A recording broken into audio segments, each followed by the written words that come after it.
Olá, pessoal, boa tarde. A paz do Senhor para vocês. Então agora nós estamos dando início, à nossa live, conforme prometido, conforme combinamos, que estaríamos hoje às 16 horas dando dicas, ferramentas, instruções para nós continuarmos aí nesse trabalho tão lindo que está sendo o Maio Laranja, a campanha do Maio Laranja, campanha de prevenção e proteção contra abuso sexual infantil. E aí vocês vão me falando, como está o áudio. Pástia, Dani, Kelly, Mônica, sejam todas bem-vindas nessa tarde. Tia Eliane, que está me auxiliando, estou no espaço dela, na casa dela, no ateliê, para a glória de Deus. E eu estou muito feliz, sou grata a Deus por essa tarde. Estamos, ansiosos, coração na mão, mas eu creio que tudo é para a honra e glória do nome do Senhor, Nós estamos alinhando todos os nossos projetos de vida, que sejam alinhados à vontade de Deus para a nossa vida, E eu creio que essa é a vontade de Deus para a nossa vida. Falarmos de prevenção, falarmos de proteção, defender as crianças, defender a infância, para nós garantirmos, que as crianças sejam ferramentas na mão do Senhor. Então eu quero convidar vocês para fazermos uma oração. Enquanto vocês vão entrando aí, nós vamos fazer uma oração, agradecendo a Deus, Enquanto vocês vão entrando aí, nós vamos orando aqui, para que tudo seja para a honra e glória do nome do Senhor.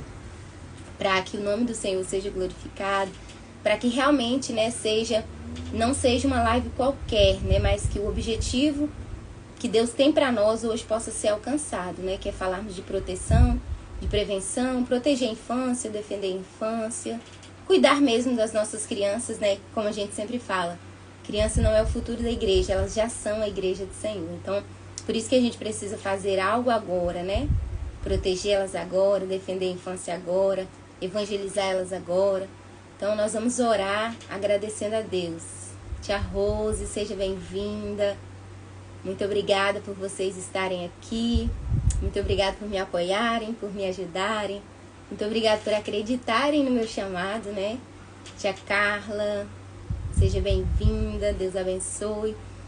Eu creio que vai ser uma tarde de bênção para nós, Vai ser uma tarde maravilhosa, onde nós vamos adquirir ferramentas para defender mesmo a infância, proteger nossas crianças, evangelizá-las, De alguma forma vai ser algo maravilhoso, eu creio, Minha expectativa nessa tarde está no Senhor. Eu quero cumprir, o propósito de Deus para minha vida. Eu creio que esse é o propósito de Deus para minha, para a sua vida. Defender a infância, proteger as crianças, evangelizar as crianças, ser o amparo, ser a voz dessa criança, Então vamos orar, vou convidar vocês para nós orarmos, agradecendo ao Senhor por esse momento tão especial que o Senhor nos permitiu, Esse é o dia que o Senhor preparou para nós estarmos aqui nos capacitando, adquirindo ferramentas, compartilhando conhecimento, tirando dúvidas, para podermos fazer o melhor mesmo para as nossas crianças, para alcançar, o maior número de crianças que a gente conseguir alcançar, o maior número de crianças que a gente conseguir proteger, Então vamos orar ao Senhor. Pai querido, nessa tarde eu te agradeço por este momento tão especial, Senhor. É um momento desafiador para mim, mas é um momento que eu me dispus, eu me coloquei à disposição do Senhor para aquilo que o Senhor quiser realizar, tanto na minha vida quanto na vida das meninas que estão entrando agora, das pessoas que vão assistir essa live, Senhor. Eu creio que será um momento de bênção, Senhor, um momento de aprendizado, um momento que nós vamos nos levantar, Senhor, para defender a geração a qual o Senhor também defende. É um momento que nós vamos nos levantar para proteger, Senhor, as nossas crianças, Pai querido, para que nós possamos ser ferramentas poderosas, Senhor, na mão do Senhor, para alcançar o coração de uma criança, para proteger essa criança, para acolher essa criança e para tirar ela do contexto de violência, para resgatar ela das mãos do inimigo e trazê-la de volta para os caminhos de onde ela não deveria ter saído, Senhor, por causa do abuso. Então, em nome de Jesus, que nós possamos aprender e compartilhar aquilo que o Senhor quiser falar conosco nesse momento. Em nome de Jesus, amém. Amém. Eliane está aqui me auxiliando, graças a Deus, pela vida dela. Se não fosse ela, eu não conseguiria fazer essa live, E é um desafio, para mim, mas Deus capacita aqueles que Ele escolhe. E eu quero viver o chamado de Deus para minha vida, Então eu queria convidar vocês também a abrir um versículo da Bíblia, porque nós vamos falar de proteção. Mas o desejo do meu coração, na verdade, quando surgiu o tema dessa live, era justamente alcançar as pessoas do Ministério Infantil mesmo, as tias, né, os tios do Ministério Infantil, as pessoas que evangelizam crianças, que pregam para crianças, que dão aula na EBD, na salinha, né, para que pudesse ter um meio, uma ferramenta de acolher, para acolher essa criança. Mas sou grata a Deus, porque, né, muitas outras pessoas se levantaram também em defesa dessa causa, né, em defesa da infância. Então eu quero ler com vocês Provérbios capítulo 31, versículo 8, que diz assim: abra a tua boca a favor do mundo, pelo direito de todos os que se acham em desolação. Abra a tua boca, julga retamente a fazer justiça aos pobres e aos necessitados. Então, quando eu senti o desejo de fazer essa live, foi justamente por isso, né? Pelo que o Senhor dizia para mim, que nós, adultos, nós evangelistas de crianças, nós pregadores, nós professores de escola bíblica, nós deveríamos ser voz daqueles que não podem se defender, né? E essa foi a intenção ao realizar a live, né? Nós sermos voz daqueles que não podem se defender. E eu e você podemos ser ferramenta na mão do Senhor para defender a infância, para proteger a infância, para tirar a criança de um contexto de violência sexual, para tirar a criança de um contexto, né, de sofrimento, de abandono. Por quê? O tema da nossa live é: se uma criança relatar abuso sexual durante uma salinha, durante uma pregação, se uma criança relatar um abuso durante uma dinâmica que você fizer, nós estamos na campanha do Maio Laranja. E aí, nós estamos na campanha do Maio Laranja. E essa criança, e todos os trabalhos que nós estamos fazendo, é voltado para esse tema de proteção e prevenção à infância. E aí, se a gente estiver realizando esse trabalho, nós estamos ali realizando um trabalho lindo, maravilhoso, né? Eu vejo assim, inclusive eu fiquei a pensar, agradecendo a Deus, porque a igreja se posicionou, né? A igreja se posicionou em defesa da infância. E aí eu senti necessidade, realmente, nós estamos engajados nessa causa. Mas e se a criança relatar o abuso durante a contação de história, o que a gente vai fazer, né? O que o professor vai fazer? O que o pregador vai fazer? Né? Então, nós precisamos aprender um pouco sobre isso, né? Eu vou compartilhar aquilo que eu sei com vocês. Talvez seja algo simples e, de fato, é simples, mas eu acredito que vai nos ajudar muito nesse trabalho de proteção da infância. E eu quero parar rapidinho para pedir vocês para compartilhar essa live. Eliane me lembrou de compartilhar, de pedir vocês, né, para compartilhar essa live, porque quanto mais pessoas forem alcançadas, mais crianças serão salvas.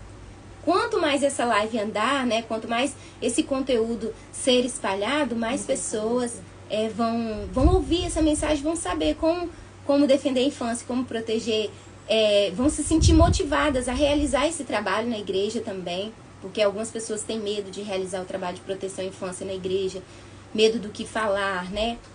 Às vezes não sabe como começar. Então eu quero pedir você, compartilhe essa live para mais pessoas serem alcançadas com essa mensagem, né?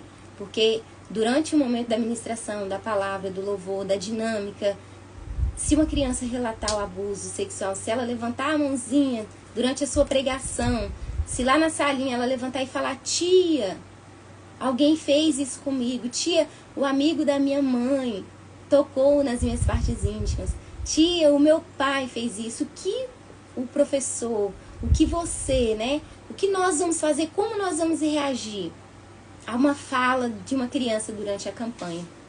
Porque nós precisamos nos posicionar, né? Eu quero falar sobre isso também nesse momento, porque nós precisamos nos posicionar. Eu acredito muito que a igreja é um lugar de falar de proteção.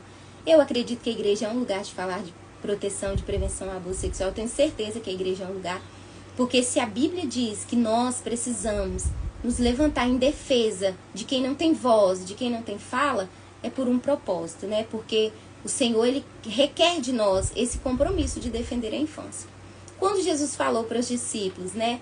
Não atrapalhe, não impeça as crianças de virem a mim, porque das crianças é o reino do céu, porque Jesus já tinha um olhar para a infância, Jesus já tinha um olhar, né, para as crianças. Então eu acredito muito, sim, que a igreja é um lugar de falarmos de proteção, a igreja é um lugar de falarmos de prevenção. Eu acredito muito que Deus pode te usar para tirar uma criança de um contexto de violência. Eu acredito muito que essa oportunidade do Maio Laranja foi preparada por Deus. Eu sei que é uma campanha, né? Dia 18 de maio, maio é a mobilização nacional para prevenção contra o abuso sexual infantil. É uma mobilização nacional, o que nos dá uma abertura muito grande para nós introduzirmos esse tema para dentro da igreja. E durante essa semana, esse mês, nós já compartilhamos, né, alguns vídeos simples, né, de musicalização para falarmos sobre proteção, dinâmicas, né? Eu estou preparando também um recurso visual para falarmos sobre isso. E aí eu sei que, graças a Deus, assim, meu coração regozija muito de alegria, porque a igreja se posicionou, a igreja se levantou em defesa da infância. E eu creio muito que a igreja é um lugar para falarmos sobre isso. Por isso que eu senti o desejo no coração de direcionar essa live para as pessoas, né, que estão atuando no Ministério Infantil. Mas eu já vejo, né, que já temos assistente social que entrou na live, graças a Deus, estou muito feliz com a presença de profissionais, né, professores. E é isso aí, nós precisamos todos, né, montarmos de fato uma rede de proteção, que essa é a intenção da campanha. A intenção da campanha do dia 18 de maio é relatar o que aconteceu com a menina Araceli em Vitória, Espírito Santo, é relembrar desse momento, mas também nos fazer ter o sentimento de que nós precisamos nos levantar, nos posicionar para fazermos algo em defesa da infância. Então, ver muitas pessoas entrando aqui na live, assistindo, muitas pessoas fazendo culto Kids do Maio Laranja, isso é maravilhoso, isso é gratificante, isso é tremendo e poderoso. Né? Temos uma psicóloga que acabou de entrar, a Donilda, seja bem-vinda. Gratidão a Deus pela vida de vocês estarem entrando aí. Sejam bem-vindas. Não esqueçam de compartilhar, né? Esse conteúdo, eu acredito que é um conteúdo simples, mas muito, extremamente necessário para nós, né, defendermos a infância. Enfim, vamos lá. Eu gostaria de pedir vocês que deixassem aí nos comentários, né, se uma criança, durante a sua ministração, né, as meninas que estão aí fazendo, né, a campanha, algumas meninas já realizaram culto, outras, né, estão programando a palestra, algumas já realizaram um encontro de príncipe e de princesas, que é uma oportunidade que a gente tem também de usar o lúdico para falarmos de proteção e prevenção contra abuso sexual. E aí eu queria perguntar a vocês, né, as meninas da igreja, enfim, todos que estão aí, se uma criança levantasse, no momento que você está lá realizando a musicalização, cantando uma música, contando a história, o segredo de Tartanina, ou lendo um versículo onde fala que nosso corpo é templo do Espírito Santo, e aí quando você começasse a falar as partes que podem e não podem ser tocadas, quando você usasse a dinâmica do semáforo do toque, né, a criança se despertasse e naquele momento a criança entendesse, peraí, a tia falou que não pode tocar nas minhas partes íntimas, se não for da minha rede de proteção, se não for para lavar, para passar um remédio, se não for alguém da minha confiança, e a criança naquela hora trazer na memória dela que um adulto tocou em suas partes íntimas de forma diferente. Se naquele momento que você estivesse contando a história, porque a história é justamente para isso, para despertar a criança, porque a criança vítima de violência sexual, ela não sabe. Na maioria das vezes, a criança não sabe que ela está sendo vítima de violência sexual. Por quê? Porque, em muitos casos, o abuso sexual, ele acontece intrafamiliar. É dentro do contexto familiar. São de pessoas próximas da família, são de pessoas, né, de confiança da família ou da criança. E, normalmente, os abusos acontecem com toques, entre aspas, né, toques de carinho, carícias, né, toques em troca de presentes. Então, para a criança, aquele momento que ela está vivendo ali, muitas vezes não é um abuso sexual. A criança não sabe que ela está sendo vítima de um abuso sexual, de uma violência sexual. A criança não sabe que aquilo é errado, que aquilo é crime. Por quê? Porque muitas vezes, quem está tocando, seja bem-vinda, tia Cid, tia Iramar, muitas vezes a criança não sabe. Por quê? Porque quem está tocando nas partes íntimas da criança, quem está aliciando, acariciando a criança, quem está cometendo, quem está praticando o abuso com aquela criança, é uma pessoa de confiança da família. Às vezes é o pai. Nós sabemos que inúmeros casos mostram, né, que as crianças são vítimas de violência sexual paterna. Então é uma pessoa de extrema confiança da criança. Então a gente usa o lúdico, a gente usa a musicalização, a gente usa a contação de histórias justamente para despertar na criança que aquilo não é um toque do bem, que aquele toque não é do bem. Por mais que a criança ela sinta medo, às vezes, quando ela está sendo abusada, ela sente o medo, ela sente, traz sim uma sensação de que não é algo bom. Porém, por ser alguém de confiança da família, por ser uma referência para a criança, aquilo passa normal para a criança, aquilo se torna um toque normal, um carinho normal. Por isso que a gente precisa se posicionar, se levantar, usar o lúdico, para a gente falar para a criança de uma forma dinâmica, para a gente falar para a criança que aquele toque, que aquele carinho que a criança está recebendo, não é um carinho do bem, não é um carinho que ela deveria receber, que não é correto aquele carinho, que não é correto aquele toque. Então, quando nós falamos sobre isso, acontece muito. Já aconteceu comigo nas palestras, nas ministrações, da criança levantar o dedo e falar: tia, o amigo da minha mãe colocou a parte íntima dele na minha parte íntima. E pasmem vocês, a criança, naquela hora que a criança vai começar a compreender o que é um abuso, o que é um toque do não. É naquele momento do lúdico, da contação de história, da musicalização, que a criança vai entender que tem alguma coisa errada com ela, que tem alguma coisa acontecendo, que ela está recebendo um carinho que não era para receber. Por isso que a gente precisa usar o lúdico, é por isso que a gente precisa falar sobre isso. Porque muitas pessoas acham que a criança vítima de violência sexual, sim, eu quero mostrar para vocês os comportamentos que a criança desenvolve quando ela sofre algum tipo de abuso, né? Porém, muitas vezes a criança ela tem uma rotina de vida aparentemente normal. Tipo, muitas vezes a gente não consegue identificar. Isso né, eu quero até mostrar alguns tópicos ali pra gente conseguir identificar uma criança vítima de abuso. Mas muitas vezes a criança ela não sabe, né? Que ela está sendo vítima. E quando você conta a história, quando você usa o recurso, que ela vai compreender que aquele carinho não é do bem, que aquele carinho não é o que ela deveria receber. E aí, a criança percebeu naquela hora da contação de história que ela recebeu um carinho que não era para receber. E ela vai levantar naquele momento e vai levantar o dedinho ou vai espontaneamente falar para você, né? Vai compartilhar com você que ela tá sofrendo um abuso. Ela não vai falar que ela tá sofrendo um abuso, mas ela vai relatar para você. Você vai entender que aquilo é um abuso porque você já sabe que aquele toque não era um toque do bem, né? E aí quando a criança relatar, o que a gente vai fazer? Qual a posição que a gente deve ter, né? Como a gente vai interromper aquele momento para a gente acolher essa criança? Quais os passos, né, a gente deve tomar? E eu queria que vocês compartilhassem aí comigo hoje, né, agora, nesse momento, que vocês compartilhassem. Qual seria a atitude de vocês, né, se uma criança, na hora da contação de história, na hora da ministração, ela relatasse o abuso sexual? O que você faria? Né? Qual o primeiro passo? O que a gente faria nesse momento, né?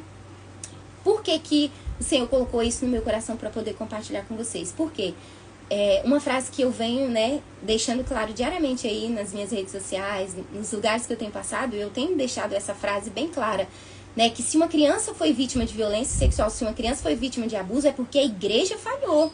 É porque eu, como tia do departamento infantil, eu como evangelista de criança, eu como pastora, eu como líder religioso, eu falhei. A igreja falhou se uma criança foi vítima de abuso. E aí, por isso que a gente agora está entrando com essa intervenção, porque a igreja não pode mais continuar falhando. Nós falhamos até o momento que a criança foi vítima. Só que a gente não pode continuar mais falhando. A gente falhou até agora. E agora é a nossa oportunidade que Deus está nos dando. É uma oportunidade, né, que a mobilização nacional está nos dando. É uma campanha nacional que nós temos tendo a oportunidade de não continuar falhando, de não continuar errando. Tem profissionais da educação aqui, né? Leocádia, seja bem-vinda. E aí é uma frase que eu levo para a escola também. Se uma criança foi vítima de violência sexual, se uma criança foi vítima de abuso, a escola falhou, né? Porque a gente não falou, talvez, de prevenção de uma forma que a criança pudesse se proteger. Não estou culpabilizando a igreja, não estou culpabilizando a escola, não estou culpabilizando, que isso é outro tema, né? Que a gente precisa falar sobre isso, porque muitas vezes nós estamos culpabilizando a mãe, onde a mãe estava quando a criança foi vítima de violência, né? Não é nosso papel, não é culpabilizar. Então isso é outro tema que a gente pode até fazer, né, uma live sobre isso. sobre a relação da culpa, né? Porque isso é algo extremamente importante também da gente falar, da gente aprender, da gente adquirir conhecimento sobre isso. Mas o que eu quero entender, a mensagem que eu quero passar para nós nessa tarde é: se a criança foi vítima de violência sexual, se a criança foi vítima de abuso, é porque a igreja falhou. E aí, a gente vai continuar falhando? Nós precisamos refletir sobre isso. E aí, quando a gente prepara um culto kids, algo tão especial, tão lindo, uma salinha, né? Igual eu tô vendo as meninas aí preparando cada aula da escola bíblica dominical, cada salinha, as meninas estão fazendo o tema em cada aula, o semáforo do toque num dia, a musicalização no outro dia, enfim, né? Nós precisamos nos preparar porque a criança pode relatar, ela pode abordar esse tema quando você estiver abordando isso, ela pode falar para você que ela está sofrendo uma violência sexual. Então, se talvez até hoje, né, nós estávamos preparando essa mobilização e não pararmos para pensar nisso, hoje é o momento de nós refletirmos. Queira Deus que não aconteça da criança relatar e que ela não esteja sendo vítima. Esse é o desejo do meu coração. Eu não quero que você seja, né, confrontada com uma criança vítima dentro da sua salinha, mas e se tiver? Porque a gente sabe que os casos de denúncia e notificação são enormes de crianças vítimas de violência sexual. E aí, se a criança foi vítima de abuso, é sinal que falhamos, não podemos continuar falhando. E eu queria falar para vocês, antes de nós entrarmos no tema central, eu queria só deixar em tópicos bem rapidinho para vocês algumas características, como a gente identifica uma criança vítima de violência, né? Algumas características do comportamento da criança. Por quê? Porque muitas vezes a criança, você talvez, né, uma salinha, uma aulinha não seja o suficiente para você perceber uma mudança de comportamento da criança, se tiver pais, mães, como, né, tem pais e mães aqui. O pai e a mãe, a probabilidade de perceber a mudança de comportamento da criança é muito maior do que às vezes a tia da salinha, mas a tia da salinha consegue perceber, porque a cada aula a criança muda o comportamento. Mas eu queria falar bem rapidinho para vocês alguns sintomas, né? Algumas características apresentadas pela criança quando ela é vítima de violência. Aí depois a gente vai falar de quando a criança relatar a violência. Nem todas as crianças apresentam o mesmo comportamento. Isso aqui eu achei extremamente importante quando eu coloquei no slide, porque a gente acha que a criança, de um dia para o outro, ela vai se tornar uma criança agressiva, vai xingar, vai mudar, e aí você vai... Opa, essa criança está sendo vítima de violência sexual. Não é, porque cada criança reage a um comportamento diferente. Por quê? Até então, nós precisamos entender que a criança ela não sabe que ela está sendo vítima de violência sexual. Na maioria dos casos, a criança não sabe que ela está sofrendo um abuso sexual, porque o carinho que está sendo recebido é de um pai, é de um tio, é de um avô, enfim. Então, o comportamento da criança é diferenciado de uma criança para outra. Estou falando muito rápido, gente? Traumas, medo, vergonha e culpa são outras características que acontecem na criança. Toda vez que você vai corrigir a criança, que você vai abordar alguma coisa com ela, ela já se sente culpada de tudo. Então, é algo que nós temos que ter já esse olhar, né? Se a criança está com um medo extremo, se a criança está com uma vergonha exagerada na salinha, dentro de casa, é sinal de que tem alguma coisa errada. Mas, gente, nós temos que ter o cuidado também de que moderar as coisas, né? Porque a criança mudou o comportamento, vixe, a criança está sendo abusada, né? Nós temos que ter esse cuidado, porque os comportamentos precisam ser avaliados e a gente precisa colocar isso em pauta. Quando a gente for avaliar uma criança, avaliar o todo, né? Pode ser uma vítima, ela pode estar sendo vítima de violência sexual, pode, mas também ela pode estar adquirindo alguma outra doença psicossomática, pode. Então, deve ser analisado um todo. Mudança de comportamento, né? Era aquela criança que participava das aulinhas, que cantava na igreja, que interagia. De repente, essa criança não quer mais interagir, essa criança não quer mais oportunidade no culto, essa criança não quer mais ajudar a tia da salinha. Crianças que são muito participativas, por exemplo. Se você percebe essa criança não quer participar, alguma coisa errada tem. De qualquer forma, se você identificar uma criança com essa mudança de comportamento, tenha um olhar especial para essa criança, tenha um olhar diferenciado para essa criança. Dificuldade de se relacionar, comportamento autolesivos, ideias suicidas, né? Gente, isso aqui é outro tema importantíssimo de sermos tratado, né? Esse é um tema importante de ser tratado, porque tem muitas crianças se automutilando, adolescentes, né? Então, a gente precisa ter esse olhar. Dani falou que eu passei por 3 vezes quando tinha 5 e 6 anos. E só descobri que era abuso quando fiquei adulta. Na maioria dos casos, Dani.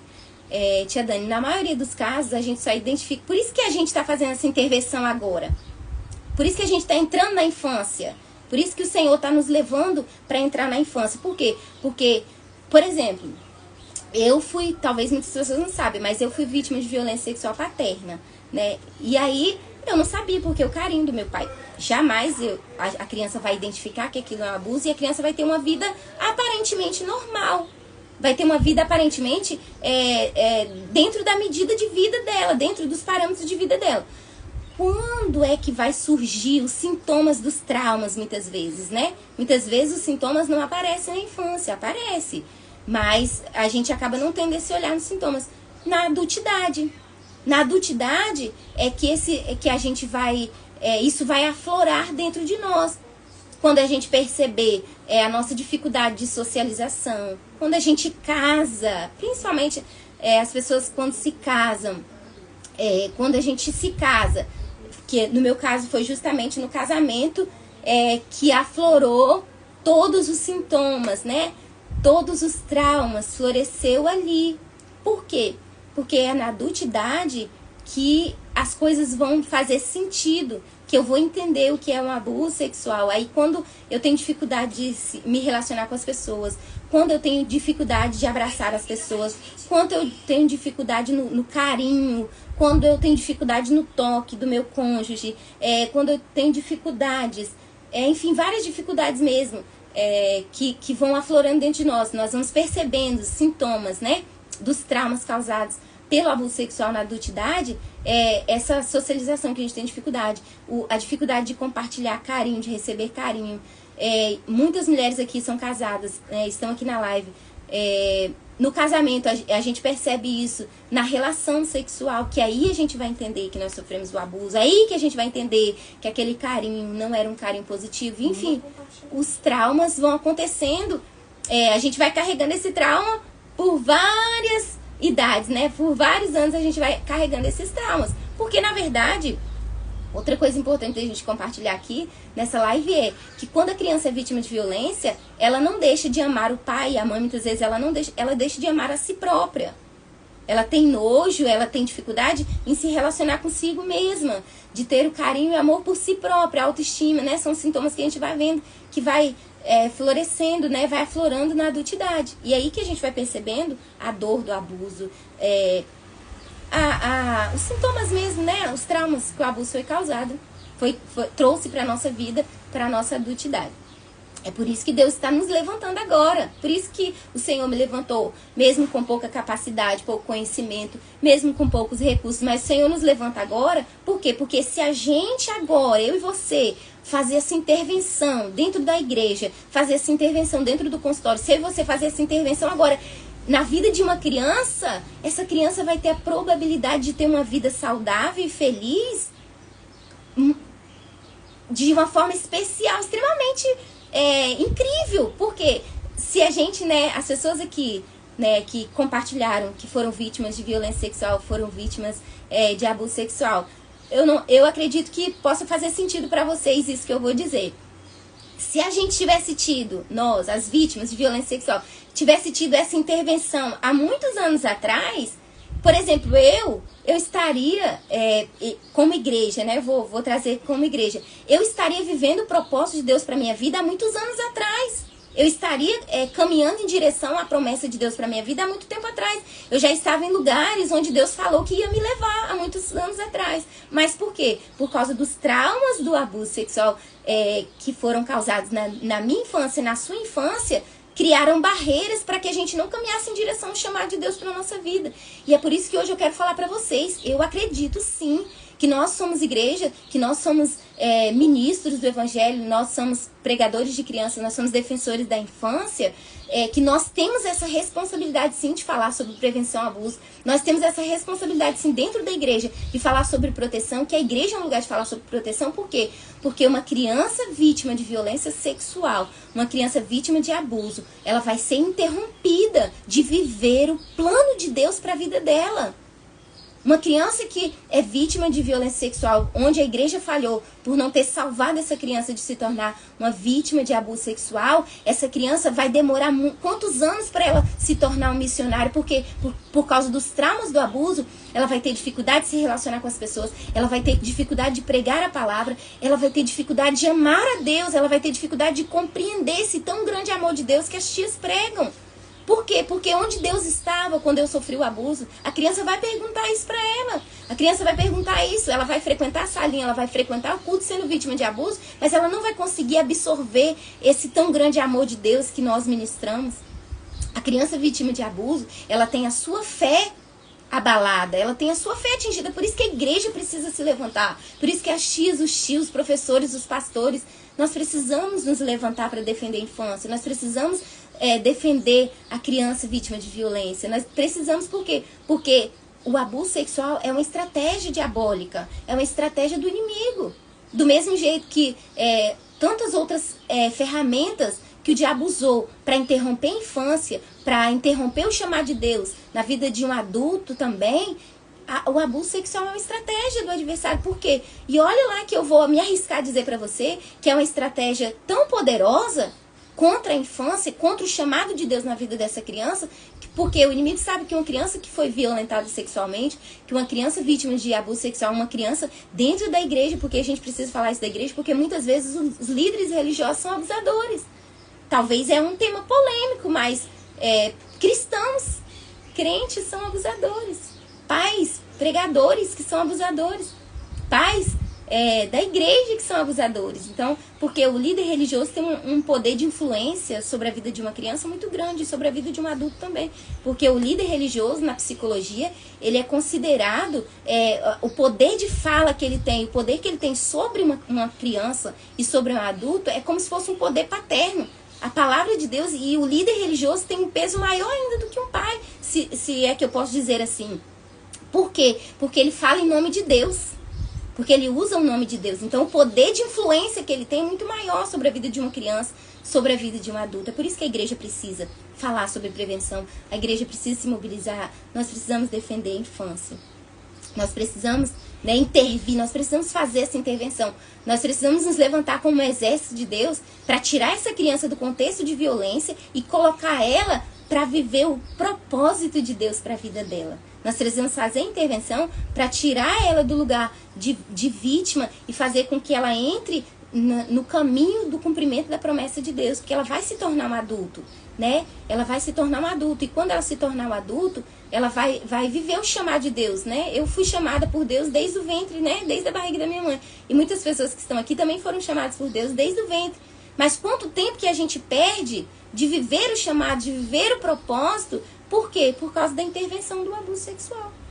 Porque a gente não consegue se amar, a gente não consegue se valorizar, a gente não consegue ver o quanto nós somos especiais, o quanto nós somos importantes, o quanto nós somos capazes, enfim, né? Vários sintomas, né, do trauma em relação ao abuso sexual acontecem na vida nossa quando é adulto, quando nós nos tornamos adultos, que a gente vai perceber que a gente fica paralisado ali, sem conseguir caminhar em direção à promessa de Deus para a nossa vida. Então, em nome de Jesus, nós vamos nos levantar.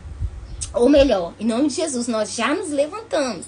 E agora nós vamos continuar de pé em defesa da infância. Por quê? Porque nós acreditamos que essa criança é um missionário, é um pastor, é um evangelista, né? Eu sempre falo nas ministrações, eu acredito que o meu filho, o seu filho é um libertador de Israel. Eu acredito que nós geramos Moisés, nós geramos Jeremias, profetas, nós geramos Isaías. Então, eles vão chegar assim no cumprimento da palavra do Senhor. Tô tentando ler os comentários, mas eu não consigo acompanhar, porque eu falo muito rápido, e aí vocês estão escrevendo, mas vocês vão me ajudando aí. Enfim, nós vamos nos levantar, nós já nos levantamos e nós vamos prosseguir defendendo a infância. Vamos continuar falando de alguns sintomas rapidinho e depois nós vamos falar quando a criança relatar o abuso, né? Quando a criança abrir a mente dela e ali, né, ela entender que ela está sofrendo um abuso. Quando ela entender ali que aquele toque que está acontecendo toda noite na casa dela, aquele toque que acontece na casa do tio, aquele toque que acontece na escola, aquele toque que acontece na casa do vizinho, aquela hora que você ministrou sobre o toque do sim, toque do não, a criança se despertou. Opa, esse toque então não é um toque saudável, não é um toque do bem. Eu vou contar pra tia. Então nós vamos descobrir agora. Vamos por partes, meu Deus. Comportamento autolesivo, né? A gente estava falando sobre as crianças e adolescentes se automutilar. Nós precisamos, né, entender, ver isso como pode ser um abuso? Pode. Pode ser que a criança esteja sofrendo outras coisas? Pode. Mas de qualquer forma, se essa criança, se você tem na sua igreja um adolescente que já tem traços, né, que já praticou ou já teve pensamentos suicidas, já se autolesionou, ajude esse adolescente. Olhe para esse adolescente com outro olhar. Olhe para esse adolescente com um olhar, né, de compaixão, de misericórdia. Faça algo, faça algo. Porque pode ser que esse aí que está se autolesionando seja um missionário em processo, em andamento, seja um pastor, seja uma missionária, seja alguém que vai ser usado por Deus, e o diabo já está intervindo nessa adolescência para poder parar essa criança de ser adolescente. Então, se tiver alguma criança adolescente com comportamentos autolesivos, né, tenha já um olhar diferenciado. E aí, a explosão da emoção, ansiedade e estresse.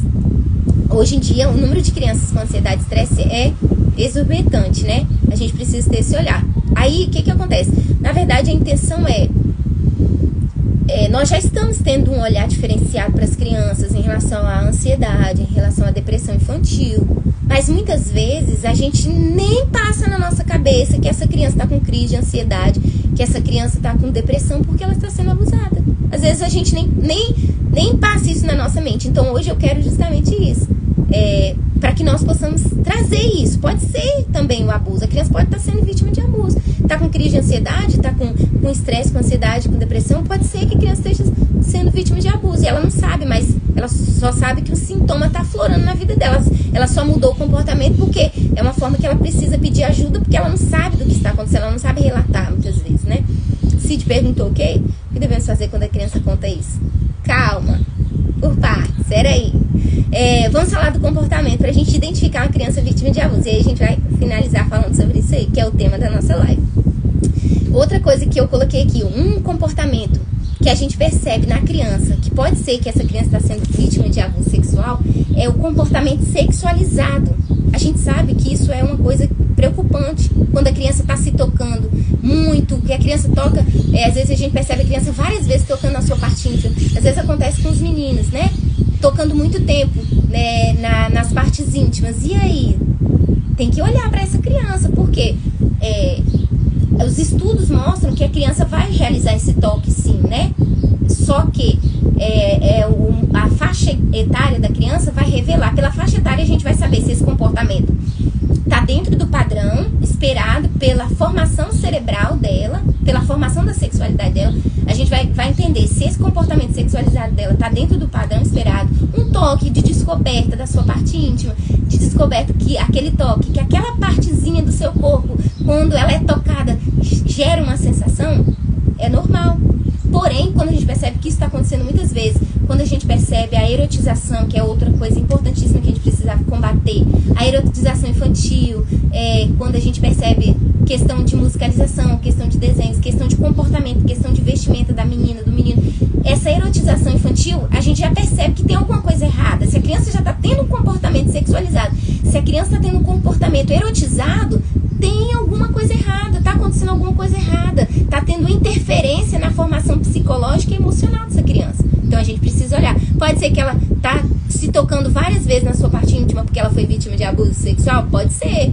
Se ela está se tocando demais, a gente precisa ter um olhar. Pode ser que a gente perceba isso na salinha. Pode ser que a gente perceba que a criança está se tocando muito nas suas partes íntimas por muito tempo. Pode ser que a criança peça coleguinha para tocar na parte íntima dela. Pode ser que a criança pega a mão do coleguinha e coloca na parte íntima dela. Acontece. E a gente precisa ter um olhar. Então a gente precisa fazer essa intervenção com essa criança. Dificuldade de concentração, né, relacionada à escola. E aí a gente percebe que a criança não consegue se concentrar nas atividades, está dispersa no tempo. Pode ser que a criança esteja sendo vítima de violência. E aí a frase que eu coloquei, a intervenção precoce do abuso sexual pode fazer com que a criança ou adolescente tenha um desenvolvimento pleno e saudável. Que é isso que eu falei anteriormente.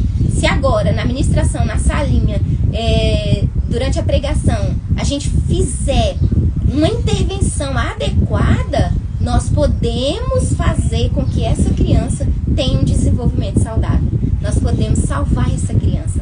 Porque muitas de nós que estamos aqui, né, as meninas, muito obrigada por vocês terem compartilhado a dor de vocês, o sofrimento, o abuso. Muitos de nós, se nós tivéssemos tido a interferência, se nós tivéssemos tido o acolhimento, o amparo, a intervenção necessária quando criança, o nosso desenvolvimento, a probabilidade da nossa autoestima ser boa, a probabilidade da nossa convivência social, da nossa socialização ser boa, teria sido muito maior do que a gente descobrir isso agora, estudar isso agora, tratar isso agora, fazer o acompanhamento psicológico agora. Seria muito melhor. Então, Deus está já, né? Deus já nos levantou para fazer intervenção na infância.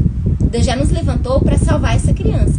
E aí, quando a gente faz a intervenção, nós vamos fazer com que a criança tenha um desenvolvimento saudável. Agora, vou falar para vocês. A criança relatou o abuso. A criança levantou a mãozinha e falou: tia, como aconteceu, né? Vou falar a frase que a criança falou pra mim. Tia, o amigo da minha mãe colocou a parte íntima dele na minha parte íntima. Aí, quando a criança fala isso, nós precisamos ter dois olhares, né? Por quê? Porque se ela fala isso no meio de todas as crianças, a gente já precisa ter uma preocupação, um olhar, uma intervenção. Nós precisamos saber o que fazer. Se ela fala durante a administração, o que a gente deve fazer? Né? Então, primeiro passo, o que a gente deve fazer? Primeira coisa que a gente vai fazer é, se a criança relatou para você e você está fazendo a contação de história, se você está pregando, se você não pode parar naquele momento, você fala com a criança: meu amor, isso é muito importante de você depois contar para a tia. Se você quiser contar para a tia como foi, a tia vai gostar muito de te ouvir. Mas aí, vamos combinar da gente conversar sobre isso depois que a tia terminar? Que aí você faz um combinado com a criança para ela te relatar, para ela contar para você o abuso após a ministração, ou após a dinâmica, ou após a musicalização, após o que você estiver realizando.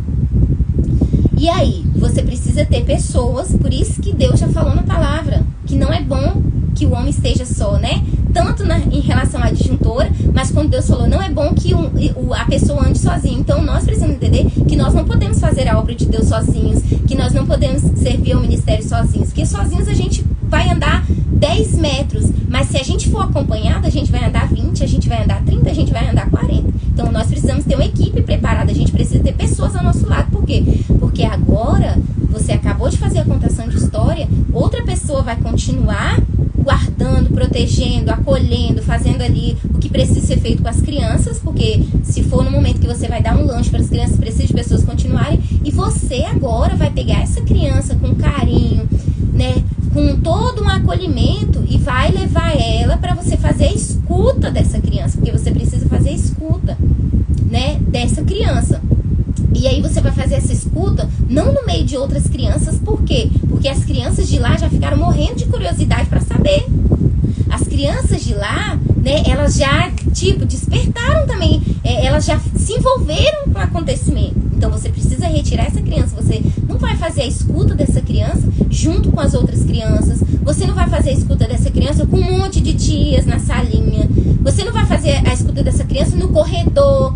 Não. Você vai falar: meu amor, você quer contar pra tia aquela história? Porque a tia ficou interessada em te ouvir. Porque você tem que mostrar interesse, porque a criança confiou a você. Então a gente precisa ter essa cautela de acolher bem essa criança, porque quem tá aqui na live, né, que já relatou, que já foi vítima, que já sofreu, e a gente adulto também, a gente sabe que quantas vezes, né, a gente, quando criança, a criança ensaia para falar para um adulto que ela tá sofrendo alguma coisa.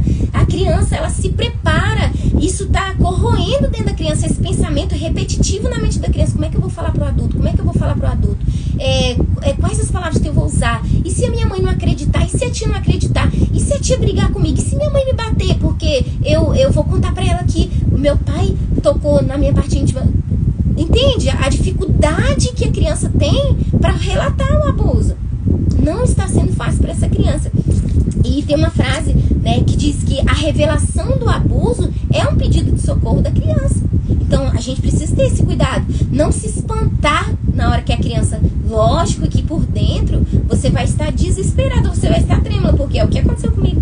Tô falando que a gente não vai se assustar fazer cara de paisagem, né? A gente vai ter que fazer cara de paisagem. Mas é algo tão especial, tão importante para a criança, que a gente tem que se preparar até para ouvir a criança.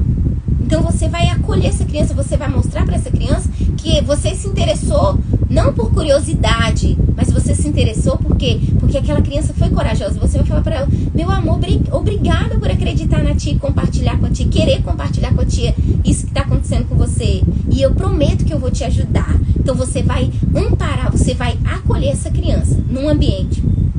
Ah, outra coisa que eu preciso falar. Quando a gente entrar, aí você vai escolher uma salinha, você vai escolher um ambiente seguro, né? Pra você ouvir essa criança, pra você fazer a escuta dessa criança. Você então vai ter que ter o cuidado de não haver interrupções, mas você também vai ter o cuidado de talvez não trancar essa porta.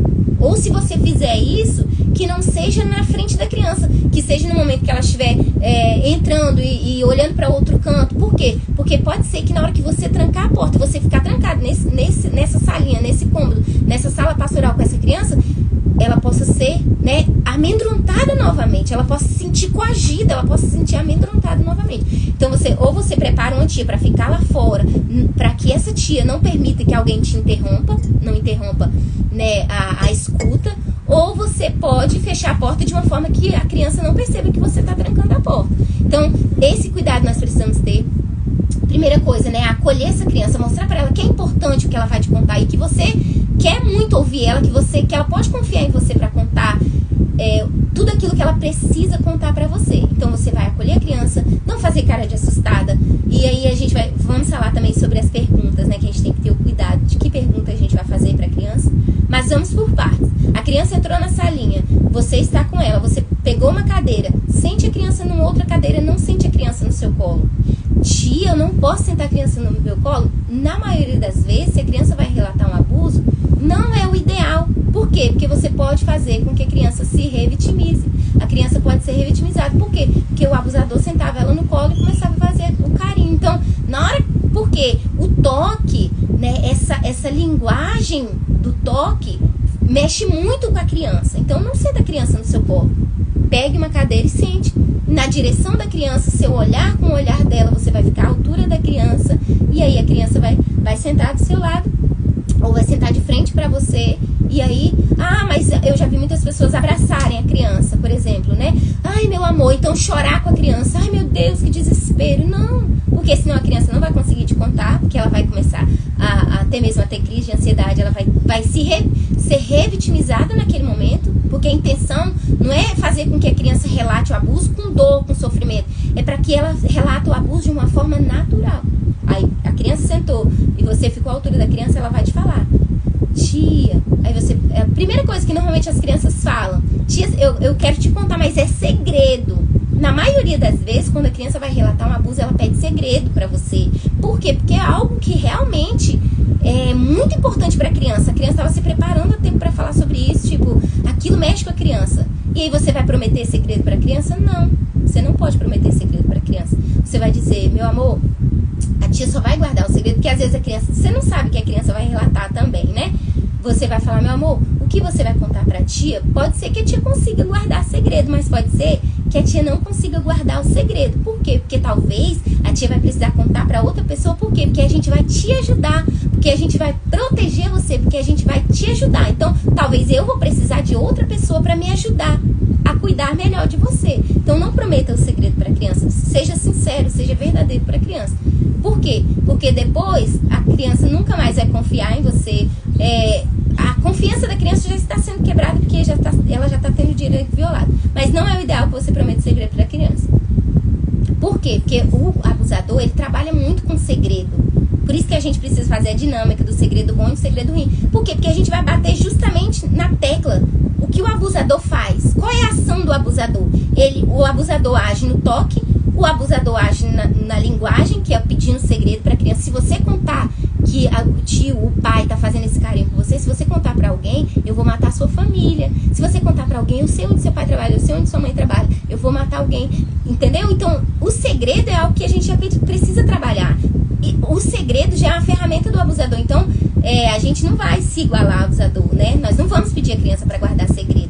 Nós vamos falar com a criança. Nós não vamos prometer segredo para a criança, né? Que nós vamos guardar o segredo. Nós vamos prometer para a criança que se você puder guardar o segredo, você vai guardar. Mas se você precisar contar para alguém, porque talvez você sozinha não consegue ajudar a criança, você então vai falar para a criança: mas, meu amor, fica tranquila que a partir de agora você não estará sozinha.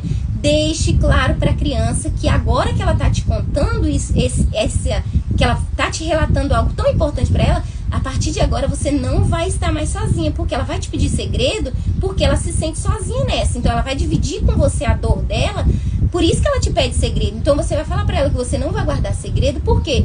Porque agora, meu amor, a tia vai te ajudar e eu talvez vou precisar de pedir ajuda para outras pessoas. É por isso que a tia não vai prometer segredo. Mas já que você confiou em mim, então eu vou poder te proteger, eu vou te ajudar. A partir de agora você não vai estar mais sozinha. Entendido até aí? Não prometemos o segredo. Aí a criança começou a relatar: tia, o meu pai, ou vou usar o termo que a criança usou comigo, o amigo da minha mãe colocou a parte íntima dele na minha parte íntima. Eu coloquei no segundo tópico: cuidado com a expressão facial. Por quê? Se você faz na hora que a criança fala assim: tia, o amigo da minha mãe colocou a parte íntima dele na minha parte íntima no meu quarto, que a criança disse isso pra mim. Meu Deus, ele fez isso? Mas como ele fez isso? Não, você não pode fazer perguntas, porque dependendo da pergunta que você faz, você vai estar colocando resposta na boca da criança, e a gente não pode colocar resposta na boca da criança.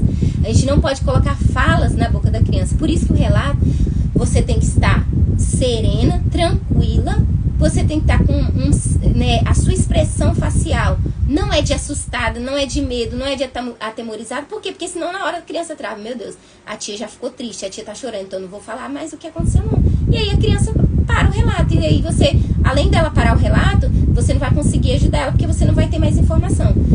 Outra coisa que pode acontecer é a criança ficar assustada com a sua expressão, e aí ela ficar confusa em relação ao que ela vai contar, e aí acabou. Você não vai conseguir fazer uma escuta especializada. Você não vai conseguir fazer uma escuta que deveria fazer. E aí, cuidado com o rosto, a expressão facial, não fazer sugestões, né? Foi seu pai? Por exemplo, a criança fala assim: tia, o homem, aí você fala: foi seu pai? Não, porque acontece muitas vezes das pessoas, às vezes a gente, por estar naquela situação tão desesperadora, foi seu pai, foi seu tio, né? E a criança fica confusa, a criança, ela trava ali, enfim, pode ser que a gente adultere o relato da criança. Não fazer sugestões, não ter iniciativa de abraçar, já falei sobre isso, né? Não prometer segredo, já falei sobre não expor a vítima, né? Que quando a gente já entra na salinha, você tem que ter esse cuidado. Não escutar a criança em qualquer ambiente. E por fim não podemos nunca deixar de notificar. Notificar. Nós somos defensores da infância. Nós somos obrigados a notificar o abuso que a criança está tendo. E como é que faz essa notificação? Agora que a gente chegou nessa parte, eu preciso te explicar. A criança relatou o abuso, você fez esse acolhimento da criança, você ouviu a criança, você vai escrever, de preferência, né? Pegar uma folhinha de caderno, qualquer papel, nem que seja em poucas palavras, você vai escrever exatamente aquilo que a criança te relatou. Você não está com o papel de investigar o abuso que a criança está sofrendo, não é esse o seu papel. Por isso que notificar é diferente de denunciar. Denúncia é uma coisa, notificação é outra. Por que as pessoas começam a fazer perguntas para a criança? Porque a pessoa começa a fazer papel de investigador. Não, nós somos defensores da infância, nosso papel é notificar. Por quê? Porque nós precisamos estar preocupados com a criança. Porque quem vai fazer a parte da investigação é a justiça. Tanto é que notificação é uma coisa, denúncia é outra. A gente usa o termo denunciar, porque é um termo popular. Mas o termo científico, o termo diante da lei, não é denunciar, é notificar. Você faz a notificação, você escreve o que a criança te relatou. Agora, o que você vai fazer com tudo aquilo que a criança... Por que você precisa escrever? Vamos lá. Você precisa escrever por quê? Porque você vai passar esse relato, essa escuta que você fez, você vai passar para as pessoas responsáveis para proteger essa criança a partir do momento que você não vai mais proteger. Porque vai chegar um momento, a partir de agora, que você fez o relato, anotou o relato da criança, você fez a escuta especializada, que também é diferente de escuta especial, que também é diferente de depoimento especial. Você vai fazer esse relato por escrito, sem acrescentar nada e sem tirar nada. Exatamente aquilo que a criança falou. O máximo de informações que você puder. Nome do agressor, nome de quem fez, nome da criança, nome dos pais, enfim. O máximo de informação que você tiver. Natiele, e agora? Essa criança relatou o abuso, vou abrir a porta, o que vai acontecer? Depois a criança vai sair, vai brincar, vai continuar as suas atividades, vai lanchar. Você agora precisa chamar um responsável por essa criança. É da igreja? Não é? A criança está com quem no culto? A criança veio sozinha? Como que é? Você precisa relatar isso. Cuidado, por quê? Porque você precisa saber quem são os pais dessa criança. Por exemplo, se a criança relatou que foi o pai, você não vai chamar o pai. Você precisa chamar a mãe. Você vai chamar a mãe e você vai relatar exatamente o que a criança relatou. Olha, sua criança falou pra mim que o pai fez isso e isso, que o tio, que fulano. Você vai relatar o que a criança... Você vai ter esse papel pra você guardar. Você pode ler pro pai, pra mãe, pro responsável daquela criança. E agora, acabou aí a mãe que resolve? Não. Porque você é defensor da infância, você é protetor de criança. Você vai ajudar essa criança. Você prometeu que você ia ajudar essa criança. Você prometeu. O que você vai fazer agora? Você vai fazer a notificação, porque agora você... Olha o que a lei diz. A lei diz que é crime. Deixa eu procurar. A lei 13.000, eu acho. A lei diz... 13.431. A lei diz que é configurado crime quando você ouve um relato, quando você sabe que uma criança está sendo vítima de violência e não notifica. Então, se você, a partir de agora, como defensor, como trabalhador do reino de Deus, como tia, tio, como alguém que realmente você prega que ama as crianças, que você defende as crianças, que você vai conduzir as crianças para o reino de Deus, e aí você vai deixar essa criança voltar para o contexto de violência e acabou por aí, a informação era só para você? Não, você vai defender essa criança até o final agora. Esteja preparada. Não notificar é crime. A lei diz que é crime. 6 meses a 3 anos de prisão. Quando você sabe que uma criança está sendo vítima de violência, então, minha irmã, tia, você é obrigada a fazer a notificação. Você é obrigada a ajudar essa criança diante de Deus. Você é obrigada a dar voz para essa criança agora. Por quê? Porque talvez a mãe dela não vai fazer nada. Talvez a mãe dela não vai fazer nada porque a mãe dela não acredita nessa criança, porque a mãe dela também é vítima de violência. Porque a mãe dela também é vítima do agressor, porque talvez a mãe até sabe. E a gente não pode fazer o papel de julgar. Jesus nos ensinou, não é essa a nossa função. Ah, a mãe não fez nada, a mãe não faz nada. Não é assim que a gente fala? Mas minha irmã, meu irmão querido, a gente não sabe a realidade dessa mãe, a realidade dessa família. Então a gente precisa fazer algo. Por que a Bíblia está escrito que nós temos que ser boca em favor dos que não podem se defender? Nós agora. Você vai pegar a escuta que você escreveu, o relato da criança, exatamente. Mas eu não tenho mais informações, eu não sei mais o que fazer. Eu não sei. Agora você sabe o que fazer. Você vai pegar esse papel, você vai decidir ligar pro Disque 100, que é anônimo. Se você for ligar pro Disque 100, você precisa ter o nome da família, o endereço da criança, todos os dados da criança, nome. E muitas vezes a gente não tem isso, porque pode ser que essa criança veio só assistiu a sua palestra, essa criança só veio no culto aquela vez. Então, qual é o ideal a gente fazer? O nome da criança você tem, você ali, tem alguém, né, que trabalha com você, aquela equipe que sabe de onde essa criança, pelo menos o bairro que essa criança mora, pelo menos o máximo que você adquirir de informações relacionadas àquela criança. Por quê? Porque talvez pelo Disque 100 você não vai conseguir ter todos os dados, porque precisa de muitas informações. O que você pode fazer? Você vai procurar a rede de proteção da infância, que é o Conselho Tutelar. Ah, mas o Conselho Tutelar da minha cidade é complicado, não sei o que, não sei o que. Então você vai na delegacia, porque mesmo que não seja uma delegacia específica de direitos da criança e do adolescente, alguns municípios têm delegacia específica, mas alguns não têm. Você vai procurar uma delegacia civil ou militar, e você vai relatar com as informações que você tem que essa criança foi vítima de violência. E aí, agora quem vai fazer a escuta especial? Agora quem vai fazer a denúncia? Quem vai fazer a denúncia não é você. Por quê? Porque você vai fazer a escuta, você vai fazer a notificação para os órgãos responsáveis. Quem é da saúde tem uma ficha, que é a ficha SINAM, que o profissional da saúde, o enfermeiro, o médico preenche, o psicólogo, ele vai preencher a ficha SINAM e vai levar para o Conselho Tutelar, vai levar para a polícia, vai ligar, vai passar a ficha SINAM. Aí tem uma outra ficha que é específica para outro departamento. E a escola também tem ficha específica, que é o Ministério da Educação que fornece para essa escola.